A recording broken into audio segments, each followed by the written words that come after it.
Hello મિત્રો, કેમ છો? આઈ હોપ તમે સૌ મજામાં છો. મિત્રો, આ વિડીયોમાં આપણે જોવા જઈ રહ્યા છે ધોરણ 12 ગુજરાતી માટે પાછલા 4 વર્ષોના બોર્ડ એક્ઝામના પેપરોના સંપૂર્ણ સોલ્યુશન. આમાં ગ્રામર વિભાગથી લઈને ટૂંકું જે પણ તમારે આવે છે તમામ પ્રશ્નો આપણે જોવાના છે. તમામ સોલ્યુશન સાથેના પેપરો છે જે પાછલા વર્ષોમાં લેવાના છે, અને આ પરીક્ષામાં ઘણા બધા પ્રશ્નો આમાંથી રિપીટ થઈ શકે છે. તો આઈએમપી પેપર તરીકે આનો ઉપયોગ કરવાનો છે, અને આની સાથે તમારું વ્યાકરણનું જે છે સોલ્યુશન છે, વ્યાકરણની પ્રેક્ટિસ છે, એ થઈ જશે. તો ઘણું બધું ઇમ્પોર્ટન્ટ છે આ ચારે ચાર પેપરો જોવા, ચારે ચાર સોલ્યુશન જોવા. બાકી આઈએમપી વિડીયો ચેનલ ઉપર છે ગુજરાતી માટેનો, તો એક વખત એ પણ જોઈ લેજો. તમામ પ્રશ્નો, નિબંધો જે પણ આપવામાં આવ્યું છે તૈયાર કરી દેજો. ચેનલ ઉપર નવા હતો એક વખત ચેનલ સબસ્ક્રાઇબ કરી વિડીયોને લાઇક કરી દો. પહેલાં આપણે 2023નું પેપરથી જોઈ લઈશું, શરૂઆત કરીશું 23ના પેપરથી, જેમાં વિભાગ એ આપેલો છે. શ્યામ રંગ સમીપે કાવ્યના કવિનું નામ દયારામ આવશે. કયા આખ્યાનકારને કવિ શિરોમણીનું સન્માન મળ્યું છે? પ્રેમાનંદ. ઉર્મિલા કાવ્યનો સાહિત્ય પ્રકાર ખંડકાવ્ય. જુઓ ગઝલના કવિના કયા ગઝલ સંગ્રહમાંથી લેવામાં આવ્યું છે? તો યાયાવરી. પછી 1 માર્ક્સના પ્રશ્નો જે અહીંયા આપેલા છે. રામબાણ કાવ્યમાં રામબાણ શબ્દનો અર્થ છે પ્રભુની ભક્તિરૂપી બાણ. લોકગીતની નાયિકા સંદેશો લઈ જવાનું કામ કોને સોંપે છે? તો સમડીને. બાનું બાલ કેવું છે? રસગુલ્લાની ચાસણી જેવું. ભાણીએ કપડાં ધોવાનો કયો સમય પસંદ કર્યો? અંધારી રાતનો. હવે 2 માર્ક્સના પ્રશ્નો અહીંયા આપેલા છે. જ્ઞાન ગ્રંથો થકી કઈ ગડબડ થઈ છે? પાઠ નંબર 1માં મળી જશે. અને પત્નીની વાતનો ઉર્મિલાએ શું જવાબ આપ્યો? પાઠ નંબર 11માં તમને મળી જશે. મોટા પ્રશ્ન અહીંયા આપેલા છે. દમયંતી સ્વયંવર આખ્યાન ખંડની કથા વર્ણવાની છે, અને પથ્થર થતે ધ્રુજે કાવ્યનું શીર્ષક ચર્ચવાનું છે. ભાણી કાવ્યના આધારે ભાણીની કરુણ પરિસ્થિતિનું વર્ણન કરવાનું છે. તો 3 ક્વેશ્ચન જે છે એ તૈયાર તમારે કરવાના રહેશે. વિભાગ બી જે છે એમાં પહેલા ટૂંકા પ્રશ્નો આપેલા છે. યુધિષ્ઠિર યુદ્ધ વિશદ નાટકના કવિનું નામ છે ઉમાશંકર જોશી. ઈશ્વર સર્વવ્યાપી પાઠનો સાહિત્ય પ્રકાર ચિંતનાત્મક નિબંધ. અનિરુદ્ધનો ગૃહત્યાગ પાઠ શેમાંથી લેવામાં આવ્યો છે? કમળના તંતુ. શરત વાર્તાનો અનુવાદ કર્યો છે રમેશ ઓઝાએ. 1 માર્ક્સના પ્રશ્નો. લેખક ઉચ્ચનું માગનાર લોકોને કેવા કહ્યા છે? તો અપરિગ્રહી પણ યાચક વૃત્તિવાળા, દૃષ્ટ, નિર્લજ અને બેદરકાર કહ્યા છે. છેલ્લું દર્શન કાવ્યના કવિએ કોને સંબોધીને રચ્યું છે? તો પ્રથમ પત્નીને. અહીંયા ક્વેશ્ચન એક રહી ગયો. અનિરુદ્ધ અને તેના મિત્રો કઈ રમતમાં લીન હતા? તો લખોટાની. ડૉક્ટર બાબા સાહેબના જીવનની તત્વત્રય કઈ છે? સ્વતંત્રતા, સમાનતા અને બંધુતા. શાક સમારતા સમારતા ગાંધીજી વિનોબાને શું કહ્યું? દેહાંત દંડ અને જન્મટીપની સજા અંગે યુવાન વકીલે શો અભિપ્રાય આપ્યો? મોટા પ્રશ્ન. ઉછીનું માગનારાઓ નિબંધના શીર્ષકની યથાર્થતા ચર્ચવાની છે. સેલ્વી પંકજમનું ચરિત્ર ચિત્રણ. ખીજડીએ ટેકરે વાર્તાના શીર્ષકની યથાર્થતા તમારે ચર્ચવાની રહેશે. વિભાગ સી મોસ્ટ ઇમ્પોર્ટન્ટ વ્યાકરણ વિભાગ, જેમાં પહેલા તો આપેલા છે સમાનાર્થી શબ્દ અખિલ. અખિલ એટલે આવશે આખું, અને આંખોનો મતલબ છે સમસ્ત. આ રીતના તમારે શોધીને લખવાનું છે પરીક્ષામાં. કંઈક આ રીતના અખિલ કરી કંઈક આ રીતના તમારે પરીક્ષામાં કરવાનું છે તીર, અને પછી આ રીતના તમારે જવાબ બેઠો બેઠો લખવાનો રહેશે. ત્યાં જોડકા જોડવાના નથી. હાટ હાટ એટલે દુકાન અને બજાર. દુકાન અહીંયા છે, તમે જોઈ શકો છો, અને બજાર અહીંયા છે. નિયમ એટલે નિયમ અને વ્રત. વસુધા એટલે ધરતી અને પૃથ્વી. પરિચારક એટલે સેવક અને નોકર. પછી વિરુદ્ધાર્થી શબ્દ લખવાનો છે, અને વાક્ય ન બદલાવવું જોઈએ.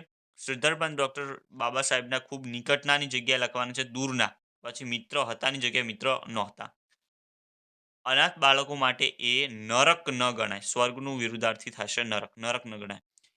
તમે સત્યને અસત્ય માની લીધું નહીં. અમારા અપવિત્ર કાર્યમાં જે જોડાશે તેનો અમે આભાર માનીશું નહીં. બા એકલા જીવે તો બા સૌ સાથે અથવા સૌ સંગાથી જીવતા નથી. શબ્દ સમૂહ. સ્વાદ વિનાનું ખાવાનું વ્રત આસ્વાદ વ્રત. સમુદ્રમાં લાગેલો અગ્નિ વઢવાનર. કૂતરાને ખાવા નાખવાનું સાધન આવશે ચાટ. સહાનુભૂતિપૂર્વક કૃષિનો ટેકો આપવો તે અનુમોદન. પોતાનું કામ પોતાની જાતે કરવું સ્વાવલંબન. ડીલ એટલે શરીર. બાળ એટલે સ્ત્રી અથવા તો મહિલા. જોડણી સુધારવાની છે. હુતાસન કંઈક આ રીતના લખાશે. નિરીક્ષણ અને પરિસ્થિતિ તમે લખેલું જોઈ શકો છો.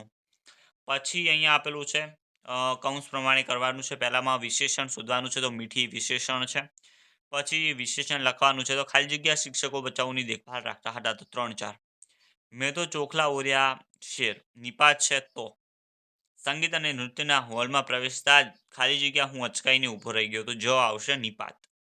ડૉક્ટર બાબા સાહેબ એમને જોઈને ખુરશીમાંથી ઊભા થઈ ગયા, તો આમાં કૃદંત છે. જોઈને એ કૃદંત છે. 2 અક્ષર વાંચતા શીખશે તો કામ લાગશે. આમાં કૃદંત છે. વાંચતા જે છે વર્તમાન કૃદંત. હારે તેને સૌને ખાજા ખાલી જગ્યા શરત હતી, તો કૃદંત આવશે. તો ખવડાવવાની. ખવડાવવાની શરત હતી.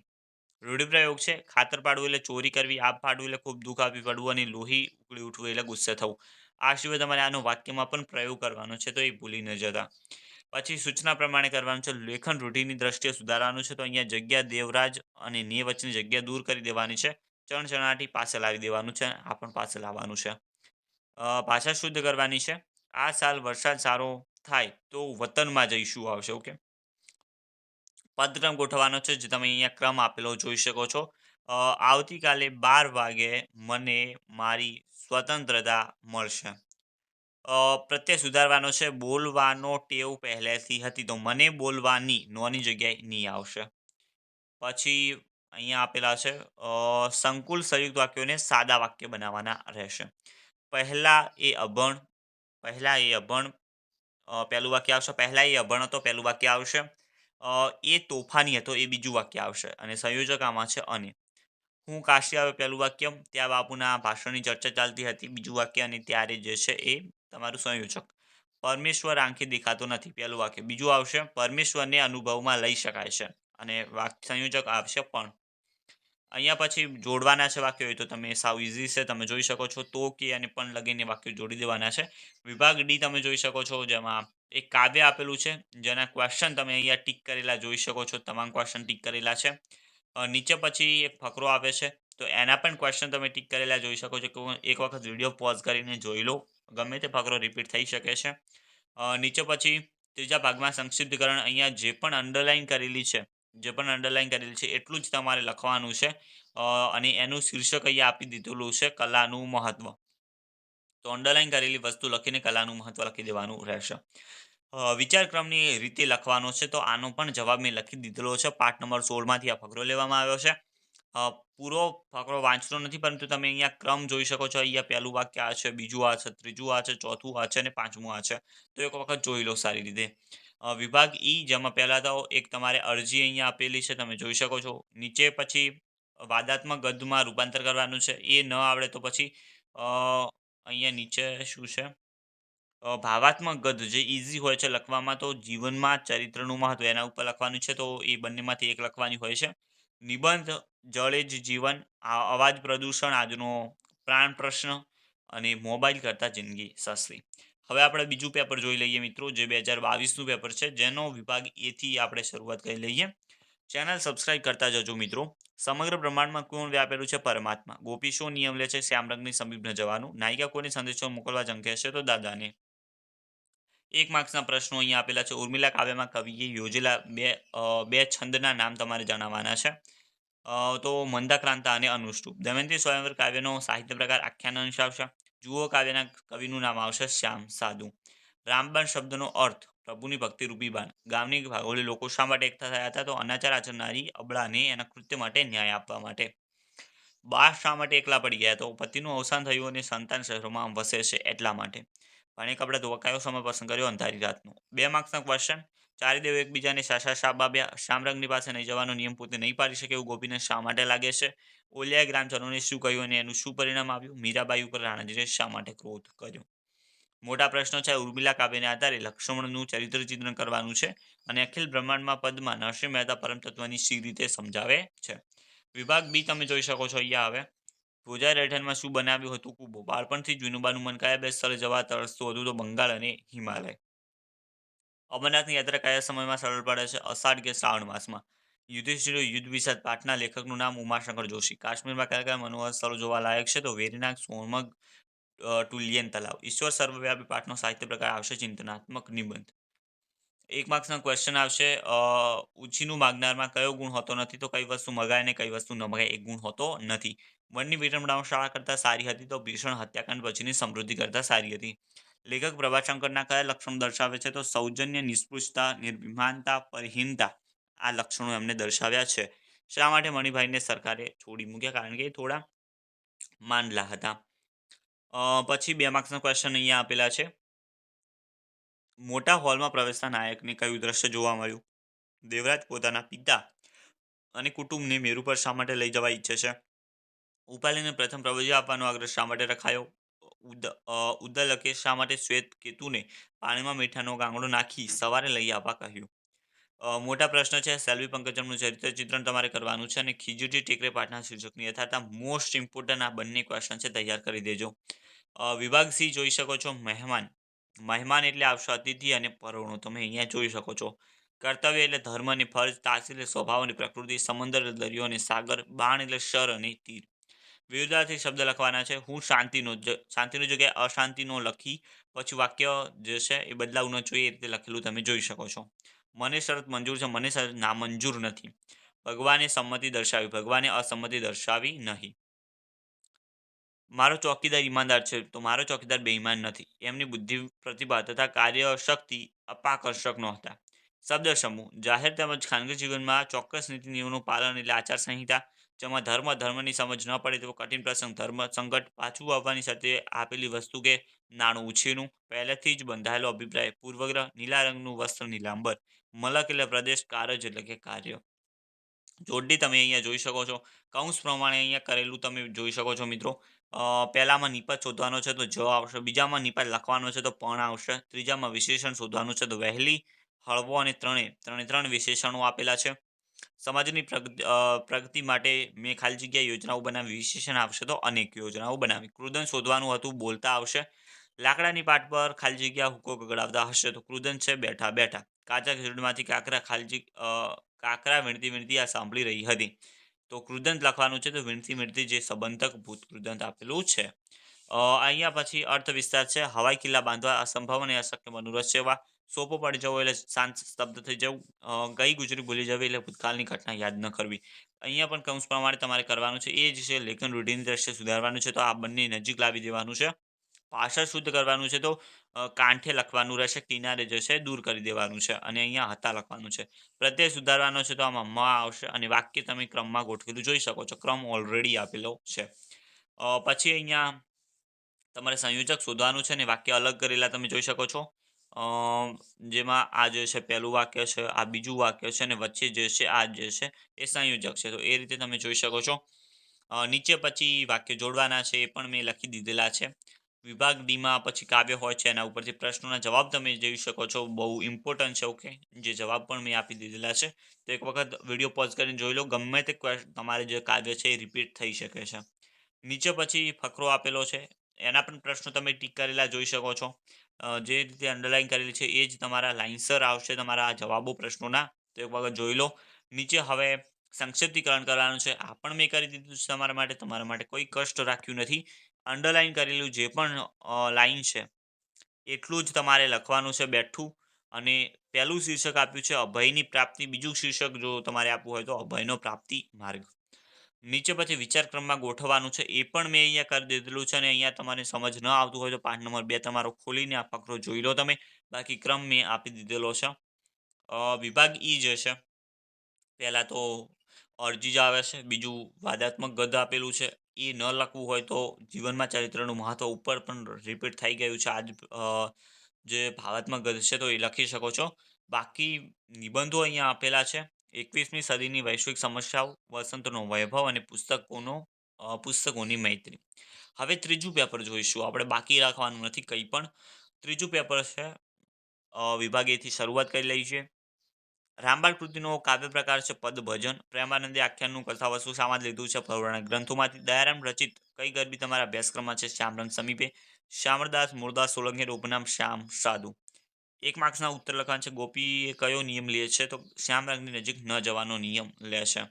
દાદાએ પુત્રીને શી સલાહ આપી? તો શાસ્ત્રીમાં સુખ તો સૌ ભોગવે, પરંતુ જે દુઃખ ભોગવે, સહન કરે એ જ ખાનદાન કહેવાય. ગામના સજ્જનોએ શો ન્યાય કર્યો? તો આ ઉલટાને પથ્થર મારી મારી નાખો. વૃક્ષની માફક ડાલ ફેલાવી જુઓ, એટલે વૃક્ષની જેમ કોઈને માટે મદદરૂપ તો બની જુઓ. 2 માર્ક્સના પ્રશ્નો. વસ્ત્ર વિનાની કેમો લાતું? આ પંક્તિમાં પાછળનો કટાક્ષ સ્પષ્ટ કરવાનો છે. પાઠ નંબર 22માં મળશે. કવિ સબરીને કેમ સંભાળે છે? પાઠ નંબર 20માં મળી જશે. મોટા પ્રશ્ન છે. અખિલ બ્રહ્માંડ પદમાં નરસિંહ મહેતા પરંતુ તેને સી રીતે સમજાવે છે? ઉર્મિલા ખંડ કાવ્યને આધારે ઉર્મિલાનું ચિત્રણ કરવાનું છે. દેવો પ્રસન્ન થઈને નળ દમયંતીને કયા કયા વરદાન આપ્યા અને પથ્થર થતા સૂર્ય કાવ્યનો સાર લખવાનો છે. વિભાગ બી 1 માર્ક્સ ક્વેશ્ચન. આંસુપીનો ઉજાસ પાઠના લેખક દિલીપ રાણપુરા. મહાત્માના માણસ પાઠ સમાજ લેવામાં આવ્યો છે. ઇન્કલાબ જિંદાબાદ. છેલ્લું દર્શન કાવ્યનો સાહિત્ય પ્રકાર સોનેટ છે. ઓકે. આસ્વાદ લેખ જે છે એ સાહિત્ય પ્રકાર છે. ઓકે, સોનેટ એ કાવ્ય પ્રકાર છે મિત્રો, યાદ રાખજો. અહીંયા સોનેટ જે છે કાવ્ય પ્રકાર છે અને સાહિત્ય પ્રકાર આસ્વાદ લેખ આવશે. તો અહીંયા શું પૂછ્યું છે? સાહિત્ય પ્રકાર, તો એ આવશે આસ્વાદ લેખ. ઈવાડેવનું કોનું ઉપનામ છે? તો પ્રફુલ્લ નંદશંકર દવે. વિનુબાઈ કહે કે વ્રતોનું પાલન બરાબર કર્યું, સત્ય, અહિંસા અને બ્રહ્મચર્ય. અમના ક્ષેત્રમાં શેનો અવરોધ વિઘ્નરૂપ છે? બરફના ડુંગરા વળંગવા એ અવરોધરૂપ છે. શ્વેતકુતના કુળમાં શું નિયમ હતો? તો એવો નિયમ હતો કે યજ્ઞોપવિત લીધા પછી તરત કુમારે ગુરુને ઘરે જઈ વિદ્યા પ્રાપ્ત કરવાની રહેશે. બાબા સાહેબના જીવનની તત્વત્ર સ્વતંત્રતા, સમાનતા અને બંધુતા. 2 માર્ક્સના ક્વેશ્ચન અહીંયા આપેલા છે. ઉશીનું વાગનાની નજર કેવી હોય છે? મહારાણાએ કાશ્મીર આવતા પ્રભાશંકરની કેવી લાલચ આપી? યુધિષ્ઠિર યુદ્ધ વિષાદ નાટકના અંતની ચર્ચા કરવાની રહેશે. ખીજડી ટેકરી પાઠના આધારે પૂજાનું મનોમંથન. અનિરુદ્ધનો ગૃહત્યાગ વાર્તાનો ધ્વનિ સ્પષ્ટ કરવાનો છે અને શ્યામ રંગ સમીપે આસ્વાદ કરવાનો રહેશે. વિભાગ સી આવશે. સમજ એટલે આવશે અક્કલ અને ડહાપણ. બુદ્ધિ એટલે આવશે મતિ અને પ્રજ્ઞા. કોમલ એટલે નરમ અને મૃદુ. ઘરેણું એટલે અલંકાર અને આભૂષણ. મહેમાન એટલે અતિથિ અને પરોળું. પછી વિરુદ્ધાર્થી શબ્દ. કાબુમાં જગ્યાએ બેકાબુ કરી વાક્ય બદલાવું ન જોઈએ. તો એનું શરીર બેકાબુ રહેતું. મિસ પંકજમ નો હું યજમાન નથી. તે નિરભિમાન નથી. મને શરત નામંજૂર નથી. મેનાબેન નિરુત્સાહ ન રહ્યા. શબ્દ સમૂહ. પગનો ચાલવાનો પગરવ. ગોળ કે મહુડો ભેળવી કેળવાયેલી તમાકુ ગડાકુ. જાડું ટૂંકું ધોતિયું આવશે પંચિયું. નીલા રંગનો મની મરકતમણી. પીડા પામેલી વ્યક્તિ પીડિત આવશે. શિષ્ટ રૂપ આવવાનો છે. ભર્યા એટલે ભર્યા. હામ એટલે કે હિંમત. દીકરો આવશે સાચી જોડણી. દીકરો અહીંયા લખેલું જોઈ શકો છો. પ્રીતમ આ રીતના આવશે. પથ્થર અને નિબંધ પણ જોઈ શકો છો તમે. કૌંસ પ્રમાણે કરવાનું રહેશે. એ જ છે, અહીંયા જવાબ લખેલા છે, તમે જોઈ શકો છો. નિપાત લખવાનું છે, વિશેષણ એ બધું. નીચે પછી રૂઢિપ્રયોગ છે. ઉલાળ ધરાળ ન હોવું, આગળ પાછળની ચિંતા ન હોવી. વધામણી આપવી એટલે શુભ સમાચાર આપવા. પછી અહીંયા પણ એ જ છે કે કૌંસમાં જે પણ પ્રમાણે છે લેખન રૂઢિ દ્રષ્ટિ સુધારવાનું છે. તો એ રીતે તમારે લખવાનું રહેશે. નીચે પછી સાદા સંયુક્ત જે વાક્યો છે એને સાદા વાક્યમાં ફેરવાના છે. તો એ પણ તમે અહીંયા જોઈ શકો છો. એના નીચે ફરીથી પાછા સાદા વાક્ય છે અને સંયુક્ત સંકુલ વાક્ય બનાવવાના છે. તો એ પણ તમે જોઈ શકો છો. નીચે વિભાગ ડી આપેલો છે. જેના જવાબો અહીંયા તમે જોઈ શકો છો લખેલા. કઈ રીતના લખેલા છે એક વખત કાવ્ય પણ ઉપરલું જોઈ લેજો. કારણ કે તમારે કાવ્ય યાદ રાખવું પડશે. કાવ્યમાંથી શોધવાના પ્રશ્નો રહેશે. નીચે પછી ફકરો આપેલો છે. એના પણ પ્રશ્નો હુબહુ તમે અહીંયા લખેલા જોઈ શકો છો. ટીક પણ મેં કરી દીધેલા છે જેથી આસાનીથી તમે જવાબ શોધી શકો. એના નીચે શીર્ષક આપેલું છે. શીર્ષક અહીંયા તમે જે પણ લાઈન અંડરલાઈન કરેલી છે એ લખવાનું છે અને કર્તવ્ય પાલન શીર્ષક આપવાનું છે તમારે. ત્રીજા ભાગમાં સંક્ષિપ્તીકરણ. એના નીચે વિચાર ક્રમની રીતે લખવાનું છે. પાઠ નંબર 2 નું એ પણ ફકરો જોઈ શકો છો. તમે લખેલું જોઈ શકો છો. વિભાગ ઈ અહીંયા આપેલું છે. જેમાં અરજી પહેલા તો છે. પછી વાદાત્મક ગદ આપેલું છે. નીચે પછી ભાવાત્મક ગદ આપેલું છે. સામાજિક કલંક વિશે ભાવાત્મક ગદ છે. પછી અહીંયા આપેલું છે નિબંધ. પ્રકૃતિના સૌમ્ય રૌદ્ર સ્વરૂપો. જનતા લોકશાહીનું સાચું બળ અને પ્રવાસ જીવન ઘડતરમાં સ્થાન. નીચે હવે છેલ્લું પેપર જે 2019નું પેપર છે એ પણ તમે અહીંયા જોઈ શકો છો. વિભાગ એ આપેલો છે. ઉર્મિલા કાવ્યનું સાહિત્ય પ્રકાર. ખંડકાવ્ય. ભાણી કાવ્યના રચયિતા નામ ઇન્દુલાલ ગાંધી. છેલ્લું દર્શન શામાંથી લેવામાં આવ્યું છે? તો આસ્વાદ અષ્ટાદશીમાંથી. અને આખ્યાનકાલ પ્રમાનંદ શાહનું સન્માન પામ્યા કવિ શિરોમણી. નીચે પછી 1 માર્ક્સના ક્વેશ્ચન તમે જોઈ શકો છો. 2 માર્ક્સના પ્રશ્નો અને મોટા પ્રશ્નો જે છે એ તમારી બુકમાં તમારે ટીક કરી લેવાના છે અને તૈયાર કરવાના છે. અહીંયા કુલ 5 પ્રશ્નો આ બંને થઈને થઈ છે. તો એ તૈયાર કરવાના છે. નીચે વિભાગ બી આપેલો છે. દેવરાજનું પાત્ર કઈ કૃતિમાંથી લેવામાં આવ્યું છે? આંસુભીનો ઉજાસમાંથી. સત્યાગ્રહાશ્રમ કૃતિનો સાહિત્ય પ્રકાર જીવન પ્રસંગ આવશે. મહાત્માના માણસ કૃતિનું સર્જકનું નામ આવશે ધીરુબેન પટેલ. અનિરુદ્ધનો ગૃહત્યાગ પાઠશામાંથી લેવામાં આવ્યો છે? કમલના તંતુમાંથી. એના પછી 1 માર્ક્સના પ્રશ્નો. ભોજો કઈ વાતથી દુઃખી હતો? એ તમારે લખવાનું રહેશે. સયાજી ગાયકવાડે ઘરે આવીને રાણીને શું કહ્યું? બેંક માલિક કેટલું જોખમ ઉઠાવવા તૈયાર હતો? 20 લાખનું. પ્રભાશંકર પોતાનું રાજીનામું શા માટે આપ્યું? 2 માર્ક્સના ક્વેશ્ચન જોઈ શકો છો અને મોટા પ્રશ્નો પર તમે જોઈ શકો છો. પાઠના નામ લખી દીધેલા છે. વિભાગ સી આવશે. સમાનાર્થી શબ્દ. સ્નિગ્ધ એટલે સુંદર અને કોમલ. મનોહર એટલે મનમોહક અને સુંદર. સાંપ્રત એટલે વર્તમાન અને અર્વાચી. તાસીર એટલે પ્રકૃતિ અને સ્વભાવ. જુવાળ એટલે ભરતી અને પ્રવાહ. એના નીચે આ તો મુખ્ય ભાષા નથી. આ મિત્રની ઘોડીસવારીની અણઆવડતવાળા નહોતા. પછી હું શાંતિનું. તો હું અશાંતિનો દાવ ખેલવા બેઠો નથી. તેઓ ઘરમાં ઊભા હશે નહીં. એમાં ખોટી રાષ્ટ્રભક્તિ નથી. નીલા રંગનો મની મરકત મની આવશે. કાનમાં પહેરવાનું ઘરેણું બુંડો આવશે. સમુદ્રમાં લાગેલો અગ્નિ વડવા નળ આવશે. દરબારી કે મુસલમાની વિવેકમાં વપરાતો ઉદ્ગાર હજૂર. સિપાહીઓને રહેવાની ઓરડીની લાંબી હાર આવશે બરાક. શિષ્ટરૂપ બચડાયેલા બચ્ચા આવશે અને હોમનું તમારે કમેન્ટ કરવાનું રહેશે મિત્રો. નીચે પછી સાચી જોડણી તમે અહીંયા લખેલી જોઈ શકો છો. કૌંસ પ્રમાણે અહીંયા પણ કરવાનું છે, જેના સંપૂર્ણ જવાબ અહીંયા લખેલા છે, એક વખત જોઈ લેજો. નીચે પછી રૂઢિપ્રયોગ આપેલા છે. થોથવાઈ જવું એટલે કે ભાવવાસમાં બોલી ન શકવું. હવાઈ કિલ્લા બાંધવા એટલે અસંભવ અશક્ય મનોરથ સેવા. પગ મણમણના થઈ જવા એટલે મન ભારે થઈ જવું. એના પછી કૌંસમાં પ્રમાણે કરવાનું છે. નીચે પછી સંયુક્ત સંકુલ વાક્યને સાદામાં ફેરવવાનું છે. પછી સાદા વાક્યને સંયુક્ત વાક્યમાં ફેરવવાનું છે. નીચે પછી વિભાગ ડી આપેલો છે, જેના જવાબ તમે અહીંયા જોઈ શકો છો. એના પછી એક ફકરો આપેલો છે, એના પણ જવાબો ટીક કરેલા છે, તમે જોઈ શકો છો. નીચે પછી સંક્ષિપ્તીકરણ કરવાનું છે, બહુ ઇમ્પોર્ટન્ટ છે. જે પણ અંડરલાઈન કરેલી છે એટલું જ તમારે લખવાનું છે અને સાચી જીવનકલા એ એનું શીર્ષક રહેશે. નીચે પછી વિચારક્રમ પ્રમાણે ગોઠવવાનું છે. પાઠ નંબર 13 માંથી પ્રશ્ન જે ફકરો છે લેવામાં આવ્યો છે. વિભાગીમાં પહેલી આવશે અરજી, પછી આવશે વાદાત્મક ગદ, પછી આવશે ભાવાત્મક ગદ. નહિવત વરસાદ વિશેની ભાવાત્મક ગદ અહીંયા આપેલી છે. એના નીચે અહીંયા આપેલું છે નિબંધ લખવાનો છે. દીકરી ઘરની દીવડી, શરદ પૂર્ણિમાની રાત અને પ્રવાસનું મહત્વ. તો મિત્રો અહીંયા ગુજરાતીના આઈએમપી પેપરો સંપૂર્ણ રીતે પૂરા થાય છે. આપણે તમામ પેપરોના સંપૂર્ણ સોલ્યુશન જોઈ લીધા છે. તમામ પેપરો આઈએમપી છે, સારી રીતે તૈયાર કરી દેજો. અને વ્યાકરણમાં શું શું આવે છે એનો તમને ખ્યાલ આવી ગયો હશે. તો ચેનલ સબસ્ક્રાઇબ કરી દેજો, વિડીયો લાઇક કરી દેજો. મળીશું નવા વિડીયોમાં, ત્યાં સુધી ગુડ બાય.